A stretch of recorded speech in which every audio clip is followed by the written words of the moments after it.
नमस्कार दोस्तों, मैं धीरज शर्मा। इस समय मैं पटौदी चौराहे पर जो बस क्यू शेल्टर और शौचालय बना हुआ है यहाँ पर मौजूद हूँ और यहाँ की जो स्थिति है वो मैं आपको दिखाने का प्रयास करूँगा।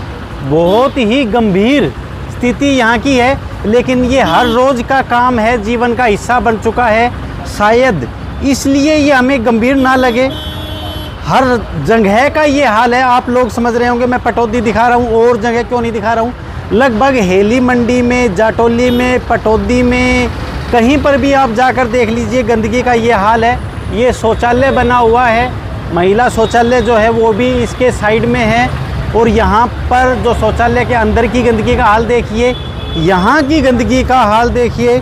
और बस के इंतज़ार में, रेवाड़ी की तरफ के लिए जो बस आती है उसके इंतज़ार में यहाँ पर जो लोग बैठे रहते हैं, उनकी हालात आप समझने का प्रयास कीजिए। उसके अलावा जो हमारे राजनेता हैं, जो हमने चुने हुए हैं, वो झाड़ू लगाकर प्रेरणा देने का काम करते हैं।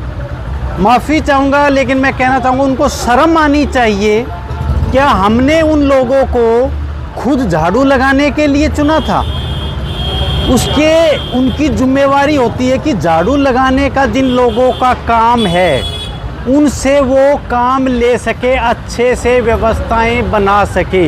लेकिन राजनीति में हम वाहवाही भी उन्हीं नेताओं की करते हैं जो 10 मिनट के लिए हाथ में झाड़ू लेकर झाड़ू लगाने का काम करते हैं, फ़ोटो खिंचवाते हैं। उसके अलावा आप देखिए, जो सीवर ओवरफ्लो होने लग रहे हैं, तो जो लोग झाड़ू लगा रहे हैं, मैं उनसे भी निवेदन करूंगा वो सीवरों की भी सफाई करे।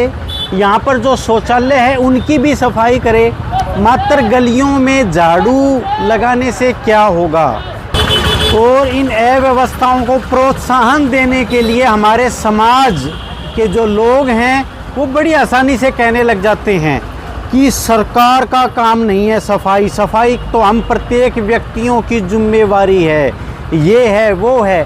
तो आदमी की जिम्मेवारी तो सभी कुछ है। चोरी ना करना, भ्रष्टाचार ना करना, अव्यवस्थाएं ना फैलाना, कूड़ा ना, गंदगी ना फैलाना, सब कुछ आदमियों का ही काम है। फिर आप किस लिए बनाए गए हो? आदमी अपनी जिम्मेवारियों को नहीं निभाता है, उन्हीं के लिए तो शासन और प्रशासन बनाया गया है। आप सिर्फ ये कहकर, चलो हम इस चीज़ को एक सामाजिक दायरे में ले सकते हैं कि हर आदमी की जिम्मेवारी है सफाई, लेकिन आप अपनी जिम्मेवारियों से पीछा कैसे छुड़ा सकते हैं कि सफाई का काम है, वो प्रत्येक व्यक्ति की जिम्मेवारी है। तो सरकार अपना पीछा किस तरह से छुड़ाएगी? प्रत्येक व्यक्ति की जिम्मेवारी तो सभी कुछ है।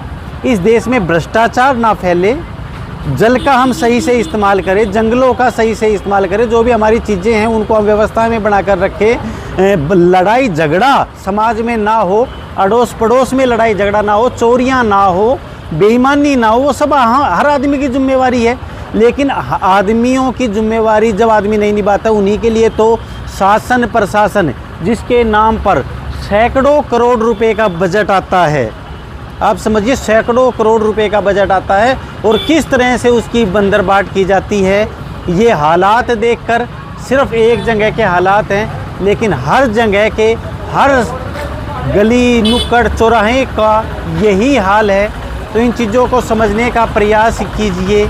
जब इलेक्शन हो रहे थे तब भी हम यही प्रयास कर रहे थे कि कम से कम जो आदमी जिनको आप जानते हो उन लोगों को लोकल आदमियों से पकड़ बनाकर वोट का प्रयोग किया जाए।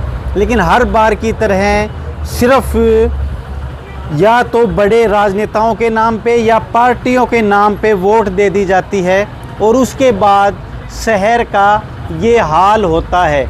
आप समझिए किस तरह से बुज़ुर्ग लोग यहाँ पर अड़ोस पड़ोस में जो काम करने वाले यहाँ पर आते हैं और कितनी बड़ी समस्या उनको सामना करना पड़ रहा है।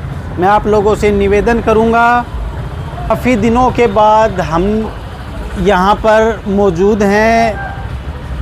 अगर आप इन चीज़ों का विरोध करते हैं तो ही हम आपकी आवाज़ उठाएंगे, क्योंकि अगर आपको फ़र्क नहीं पड़ रहा तो मैं ये समझता हूँ किसी को भी फ़र्क नहीं पड़ रहा। अगर आपको फ़र्क पड़ रहा है तो ज़्यादा से ज़्यादा इस वीडियो को शेयर करें और बहरे सोए हुए शासन प्रशासन को जगाने का काम करें। धन्यवाद।